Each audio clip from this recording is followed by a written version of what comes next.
Year-old daughter of a Northern California dentist, Kristi Yamaguchi. She's in first place, and she now skates for the gold.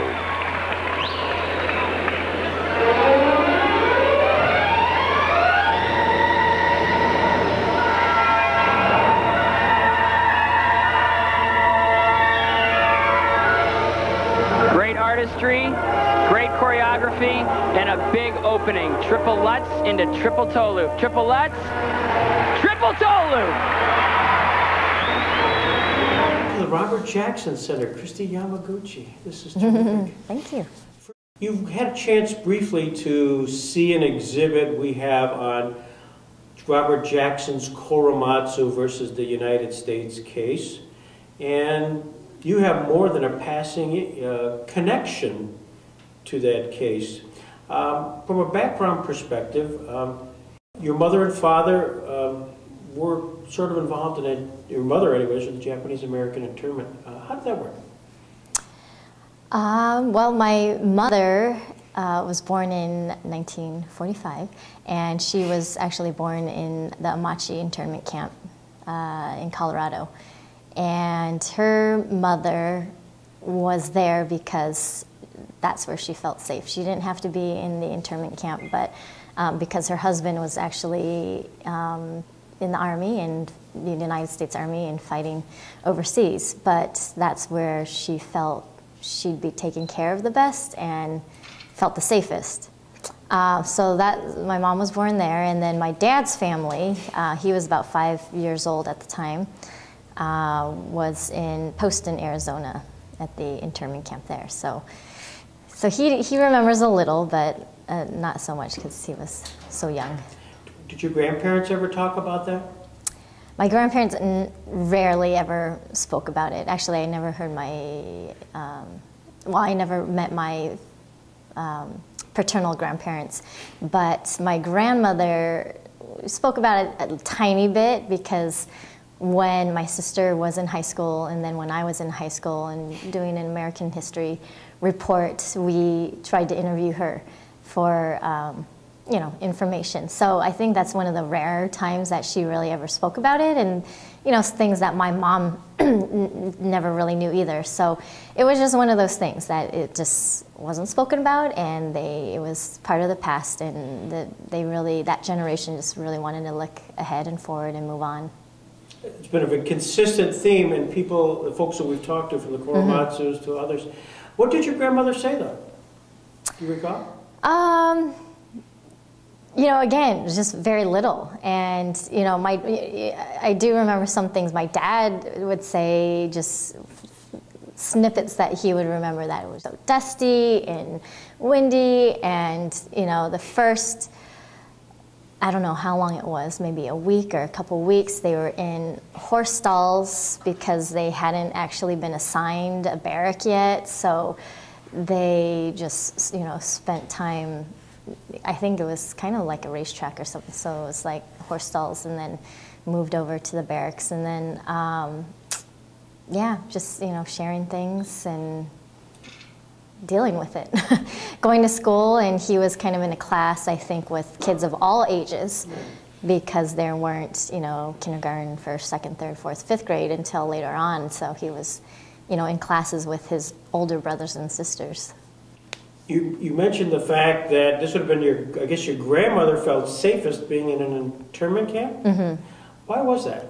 Did she worry about the fact that the ancestry, racial profile? Yeah, well, my grandmother tried to get a job, and she tried to find a place to live, and no one would rent anything to her, and she couldn't find a job. So, you know, knowing a baby's on the way, she just decided to go into the camp where she had, you know, family friends. And that's where your mother was born there. Mm-hmm. Did you find, as you studied history, and you look back at that Japanese-American internment time, what's that mean to Kristi Yamaguchi? Well, I think after winning the gold, and then feeling this overwhelming support from the Japanese-American community, and then, you know, learning to appreciate and step back and really take a look at the Japanese American history made me realize that, you know, I am a product of so much sacrifice of the previous generations. And, you know, they could have turned around and said, you know, I'm going back to Japan. But no, they were all American, and they were, you know, very steadfast in wanting to prove their loyalty to this country. And even though the country was doing a disservice to them, they still felt that this was the place that they were going to lay their roots. So, you know, I definitely feel that they paved the way for, you know, me being able to live the American dream as a fourth generation Japanese American. And, you know, definitely, yeah, it's kind of surreal to look back and see, you know, what had to happen in order for me to do something as frivolous as win a gold medal in ice skating.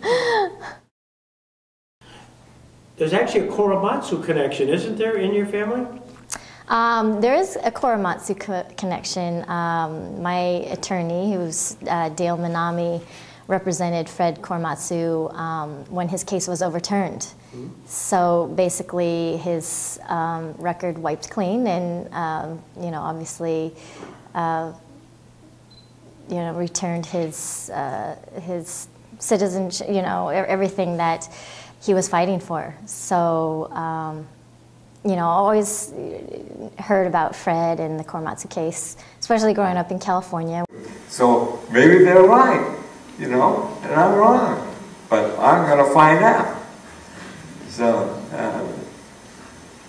stick to your guns.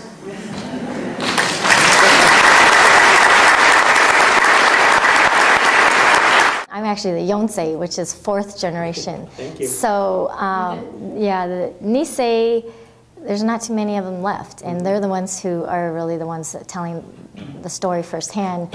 And I think it's the Sansei and the Yonsei generation who are the most curious, because, you know, we feel so American, yet we feel, wow, like this is a part of American history that really isn't told very much. And I mean, it's kind of timing-wise that last night Hawaii Five-0 just did an episode that kind of had a flashback of the internment camps in Hawaii.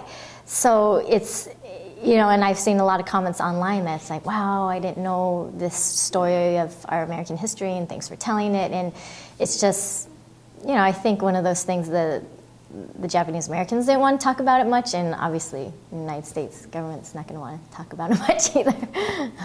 Oh, the Olympic year is always so exciting. I mean, we're amidst it right now, and it's a combination of excitement and pressure, and, you know, you just, all those years that are finally coming down to these last final moments. So it's really inspiring to be able to go out every day and train and know that just around the corner is going to be your one moment. So, you know, it's fun to kind of watch the kids preparing for the Olympics right now and bring back a lot of memories of '92, but it's intense, and, you know, you really feel like every single thing you do has to be done just right, because that's what's going to show in your performance when it counts. So it's all about putting the time in and, you know, looking after yourself, getting the rest and not getting injured and things like that, and you know, just hoping that those 4 minutes you get at the Olympics will be good ones. Pretty much the favorite going in, weren't you? Kind of the favorite, you know. I mean, I was going in as reigning world champion, so there were expectations. I kind of, in my mind, just put it more on her and like, I'm just going to go in there and do what I can do. Who was that, by the way? It was actually Midori Ito of Japan. Yeah. Was my biggest rival that year.